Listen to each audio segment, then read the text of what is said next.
രണ്ടാം മോദി സർക്കാർ 2020 രാജ്യത്തെ വിദ്യാഭ്യാസ സമ്പ്രദായം സമഗ്രമായി പരിഷ്കരിച്ചുകൊണ്ടുവന്ന ഒരു നയമാണ് ദേശീയ വിദ്യാഭ്യാസ നയം 2020 എന്ന പേരിൽ അറിയപ്പെടുന്നത്. വിദ്യാഭ്യാസ രംഗത്ത് സമൂലമായ മാറ്റങ്ങൾ പ്രതിപാദിക്കുന്നതായിട്ടുള്ള ഒരു വിശാലമായ നിയമമാണ് ഈ പറയുന്നതായിട്ടുള്ള 2020 നിയമം. എല്ലാവർക്കും അറിയാവുന്നതുപോലെ വിദ്യാഭ്യാസം എന്ന് പറയുന്ന വിഷയം ഇന്ത്യയുടെ ഭരണഘടന അനുസരിച്ച് കൺകറന്റ് ലിസ്റ്റിൽപ്പെട്ടതാണ്. ഇന്ത്യൻ ഭരണഘടനയുടെ 1976 42ാം ഭേദഗതി അനുസരിച്ചാണ് വിദ്യാഭ്യാസം 7th ഷെഡ്യൂളിൽ കൺകറന്റ് ലിസ്റ്റിൽ വരുന്നത്. കൺകറന്റ് ലിസ്റ്റ് എന്നതിനെ സംബന്ധിച്ച് സാധാരണ ആളുകൾക്കെല്ലാം ഇതിനോടകം മനസ്സിലായിട്ടുണ്ട്. അതായത് കേന്ദ്രത്തിലും സംസ്ഥാനത്തിലും തുല്യമായ അധികാരമുള്ള രണ്ട് കൂട്ടർക്കും ആവശ്യമായിട്ടുള്ള നയങ്ങൾ രൂപീകരിക്കുന്നതിനും ഭേദഗതികൾ പരിഷ്കാരങ്ങളൊക്കെ വരുത്തുന്നതിനും സ്വാതന്ത്ര്യം നൽകുന്ന ഒരു വിഷയം ആണ് വിദ്യാഭ്യാസം. അതാണ് കൺകറന്റ് ലിസ്റ്റുള്ള വിഷയം എന്നതുകൊണ്ട് ഉദ്ദേശിക്കുന്നത്. വിദ്യാഭ്യാസ നയത്തെ സംബന്ധിച്ചിടത്തോളം ഇതിനോടകം തന്നെ വളരെയേറെ വിശദമായ ചർച്ചകൾ പല തലങ്ങളിൽ നടന്നിട്ടുണ്ട്. എന്നാൽ ഈ വിദ്യാഭ്യാസ നയം നാളിതുവരെ അതേപടി അംഗീകരിക്കുവാൻ പല സംസ്ഥാനങ്ങളും തയ്യാറായിട്ടില്ല. അതിൽപ്പെട്ട ഒരു സംസ്ഥാനമാണ് നമ്മുടെ കൊച്ചു കേരളം.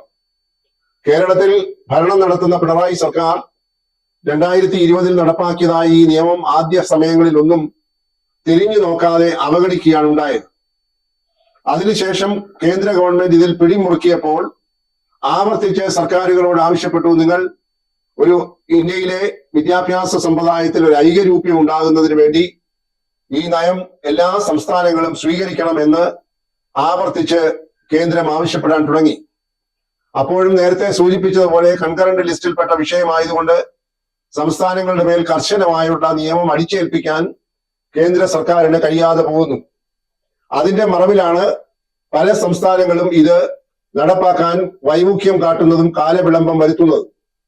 BJP ഭരിക്കുന്ന സംസ്ഥാനങ്ങളിൽ രാഷ്ട്രീയപരമായ കാരണങ്ങളാൽ അവർക്കേറെ വിധേയത്വമുള്ളത് കൊണ്ട് ഈ നയം ഏതാണ്ട് പൂർണ്ണമായി തന്നെ നടപ്പാക്കിയിട്ടുണ്ട്.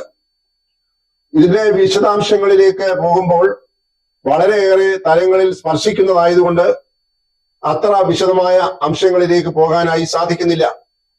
ഇപ്പോൾ പരക്കെ ചർച്ച ചെയ്യപ്പെട്ടുകൊണ്ടിരിക്കുന്ന അതിനകത്തെ ഒരു പ്രധാനപ്പെട്ട വിഷയം എന്ന് പറയുന്നത് 1ാം ക്ലാസ്സിൽ ഒരു കുട്ടിയെ ചേർക്കുമ്പോഴുള്ള പ്രായം എത്രയായിരിക്കണം എന്നുള്ളതാണ്.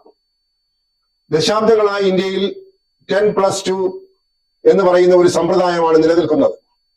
10 വരെ സെക്കൻഡറി വിദ്യാഭ്യാസം എന്ന് വിളിക്കുന്നു, 11ഉം 12നെ ഹയർ സെക്കൻഡറി വിഭാഗം എന്ന് വിളിക്കുന്നു. 11ഉം 12ഉം കഴിഞ്ഞാൽ സ്വാഭാവികമായി സർവകലാശാല വിദ്യാഭ്യാസത്തിലേക്ക് തിരിയുകയാണ്. അതാണ് ഇന്ത്യയിൽ ആകമാനമായി ദശാബ്ദങ്ങളായി നിലനിൽക്കുന്ന സമ്പ്രദായം.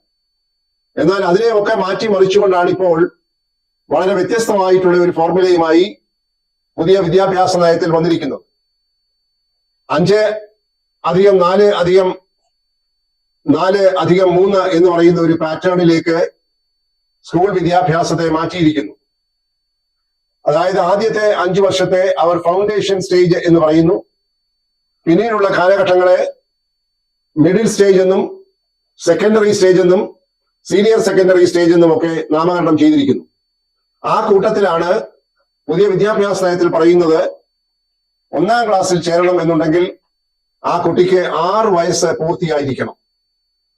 ഈ വിഷയമാണ് ഇപ്പോൾ പരക്കെ ചർച്ച ചെയ്യപ്പെടുന്നതും കേരളത്തിൽ വളരെയധികം ശ്രദ്ധ ആകർഷിക്കുന്നതും. ഇത് വളരെ അടിസ്ഥാനപരമായിട്ടുള്ള ഒരു വലിയ മാറ്റമാണ് എന്ന് പറയേണ്ടിയിരിക്കുന്നു. സാധാരണയായി കേരളത്തിൽ നിലനിൽക്കുന്ന സമ്പ്രദായം 5 വയസ്സ് വരെ പ്രീ പ്രൈമറി LKG UKG എന്ന പേരിൽ പ്രീ പ്രൈമറി വിദ്യാഭ്യാസം നടത്തുന്നു. സാധാരണഗതിയിൽ അക്കാദമിക വർഷത്തിന്റെ 1ാം ദിവസമായ ജൂൺ 1-ന് 5 വയസ്സ് പൂർത്തിയാകുന്ന കുട്ടികളെ 1ാം ക്ലാസ്സിൽ പ്രവേശിക്കുന്നു. അങ്ങനെ വരുമ്പോൾ 17 വയസ്സ് പൂർത്തിയാകുന്ന ഒരാളിന് ഹയർ സെക്കൻഡറി പൂർത്തിയാക്കി സർവകലാശാല വിദ്യാഭ്യാസ മേഖലയിൽ പ്രവേശിക്കാനായി സാധിക്കും. അതിനോട് ചേർത്ത് പറയേണ്ടത് 17 വയസ്സിൽ സർവകലാശാല വിദ്യാഭ്യാസം ആരംഭിക്കുന്ന ഒരു വിദ്യാർത്ഥിക്ക് നിലവിലിരിക്കുന്ന സമ്പ്രദായം അനുസരിച്ച് 20ാം വയസ്സിൽ ഒരു ബിരുദധാരിയായി സർവകലാശാലയിൽ നിന്ന് പുറത്തു വരാനായി സാധിക്കും. എന്നാൽ ഈ പുതിയ വിദ്യാഭ്യാസ നയത്തിൽ ബിരുദത്തിൻ്റെതായ കാലഘട്ടത്തിലും ചെറിയ മാറ്റങ്ങൾ ഇപ്പോൾ വരുത്തിയിട്ടുണ്ട്. അത് മറ്റൊരു വിഷയമായതുകൊണ്ട് വേറെ ചർച്ച ചെയ്യേണ്ടതായി വരും. അതായത് ബിരുദം കോഴ്സ് എന്ന് പറയുന്നത് 4 വർഷമാക്കി വർദ്ധിപ്പിച്ചിരിക്കുന്നു. ചുരുക്കത്തിൽ പറഞ്ഞാൽ 22 വയസ്സ് പൂർത്തിയാകുന്ന ഒരാളിനെ ഇപ്പോഴത്തെ പുതിയ വിദ്യാഭ്യാസ നയമനുസരിച്ച് ഒരു ബിരുദധാരിയായി സർവകലാശാലയിൽ നിന്ന് പുറത്തു വരാനായി സാധിക്കൂ.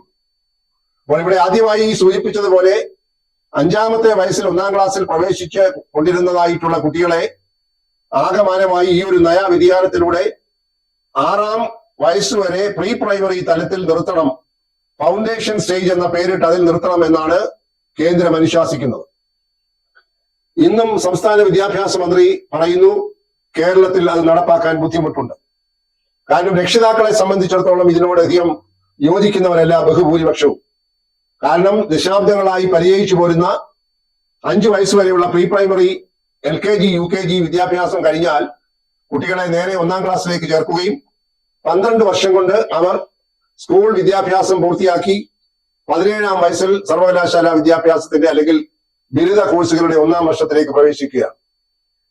അതിന് മാറ്റം വരുത്തുന്നതായ ഒരു നയ വ്യതിയാനത്തെ ഉൾക്കൊള്ളാൻ കേരള സർക്കാർ തയ്യാറല്ല. അതുപോലെ തന്നെ പല സർക്കാരുകളും, പ്രത്യേകിച്ച് BJP ഇതര സർക്കാരുകൾ തയ്യാറായിട്ടില്ല.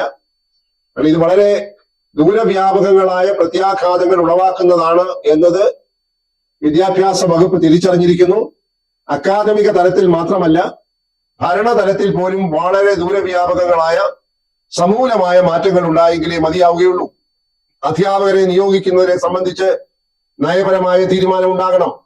ഈ 4 തലങ്ങളിൽ പഠിപ്പിക്കാനുള്ള അധ്യാപകരുടെ യോഗ്യതയെ സംബന്ധിച്ച്, അവിടുത്തെ പാഠ്യക്രമത്തെ സംബന്ധിച്ച്, പരീക്ഷാ സമ്പ്രദായത്തെക്കുറിച്ച്, മൂല്യനിർണയത്തെക്കുറിച്ചൊക്കെ സമഗ്രമായ ഒരു പൊളിച്ചെഴുത്തുണ്ടെങ്കിൽ മാത്രമേ ഈ നയം ഫലപ്രദമായി നടപ്പാക്കാൻ സാധിക്കുകയുള്ളൂ. കേരളം അതിന് പാകമായിട്ടില്ല എന്നുള്ളതാണ് വിദ്യാഭ്യാസ വകുപ്പും ബഹുമാനപ്പെട്ട സ്കൂൾ വിദ്യാഭ്യാസ മന്ത്രിയും പറയുന്നത്. ഇവിടെ ഉള്ള ഒരു ചെറിയ പ്രശ്നം, കേന്ദ്ര ഗവൺമെന്റിന്റെ നയം നടപ്പാക്കുന്നതിൽ ബോധപൂർവമായി കാലവിളംബം വരുത്തുന്ന ഏത് സംസ്ഥാനത്തെയും സാമ്പത്തിക സഹായത്തിൽ നിന്ന് മാറ്റി നിർത്തി ഒരർത്ഥത്തിൽ പറഞ്ഞാൽ അല്പമൊക്കെ ഭീഷണിപ്പെടുത്താനുള്ള സാധ്യതയുമുണ്ട്. ഇപ്പോൾ സർവകലാശാല നിയമങ്ങൾ കേന്ദ്ര നയം അനുസരിച്ച് തിരുത്തുന്നില്ലെങ്കിൽ കോടിക്കണക്കിന് രൂപയുടെ സാമ്പത്തിക സഹായം സർവകലാശാലകൾക്ക് നഷ്ടപ്പെടും. അതുപോലെ സ്കൂൾ വിദ്യാഭ്യാസ തലത്തിലും കേന്ദ്രത്തിൻ്റെതായിട്ടുള്ള സാമ്പത്തിക സഹായമുള്ള പല മേഖലകളുണ്ട്. അപ്പോൾ കേന്ദ്രം നടപ്പാക്കിയ ഒരു നയം പ്രാബല്യത്തിൽ കൊണ്ടുവരാൻ ഏതെങ്കിലും ഒരു സംസ്ഥാനം ബോധപൂർവമോ അല്ലാതെയോ തയ്യാറാകുന്നില്ലെങ്കിൽ ആ സംസ്ഥാനത്തോടുള്ള പ്രതികാരം എന്ന മട്ടിൽ അവർക്കുള്ള സാമ്പത്തിക സഹായം കോടിക്കണക്കിന് രൂപയുടെ നിഷേധിക്കപ്പെടാനുള്ള സാഹചര്യമുണ്ട്. അപ്പോൾ യഥാർത്ഥത്തിൽ ഇത് നടപ്പാക്കാത്ത സംസ്ഥാനങ്ങൾ ഇപ്പോൾ ഒരു ഊരാക്കുടുക്കിലാണ്, ഒരു വൈതരണിയിലാണ്, ഏടാകുടത്തിലാണ് എന്ന് പറയേണ്ടിയിരിക്കുന്നു. ഏതെങ്കിലും കാരണവശാൽ BJP സർക്കാർ 3-ാം ഊഴം ഈ തെരഞ്ഞെടുപ്പ് കഴിയുമ്പോൾ അധികാരത്തിൽ വന്നാൽ അവർ ഇത് പിടിമുറുക്കുകയും ഒരു സംസ്ഥാനത്തിലും ഈ പദ്ധതിയിൽ നിന്ന് അധികകാലം മാറി നിൽക്കാൻ കഴിയാതെ വരികയും ചെയ്യും എന്നുള്ളതാണ് പരമമായ യാഥാർത്ഥ്യം. അതുകൊണ്ട് ഒരു നിഷേധാത്മകമായ നിലപാട് ഒരു സംസ്ഥാന ഗവൺമെന്റിനും അധികകാലം സ്വീകരിച്ച് മുന്നോട്ട് പോകാനായി സാധ്യമല്ല. കാരണം എപ്പോഴും ഒരു ഫെഡറൽ സംവിധാനത്തിൽ കേന്ദ്ര ഗവൺമെന്റിന് പ്രത്യേകമായ ചില അധികാരങ്ങളുണ്ട്, അവകാശങ്ങളുണ്ട്, ഭരണഘടനാപരമായിട്ടുള്ള ചില അധികാരങ്ങളുണ്ട്. അത് പൂർണ്ണമായി പ്രയോഗിച്ചു കഴിഞ്ഞാൽ സംസ്ഥാന ഗവൺമെന്റ് അതിനനുസരിച്ച് നീങ്ങിയെങ്കിൽ മാത്രമേ കാര്യങ്ങൾ സുഗമമായി നടക്കുകയുള്ളൂ. പ്രത്യേകിച്ച് വിദ്യാഭ്യാസ മേഖല പോലെയുള്ള ഒരു മേഖലയിൽ വളരെ ഗൗരവമായി ചിന്തിക്കേണ്ടതായ പരിഷ്കാരങ്ങളാണ്. അതിനെ ലാഘവത്തോടുകൂടിയും ലഘൂകരിച്ചും ലളിതവൽക്കരിച്ചും ഒരു സർക്കാരിനും സമീപിച്ച് മുന്നോട്ട് പോകാനായി സാധ്യമല്ല.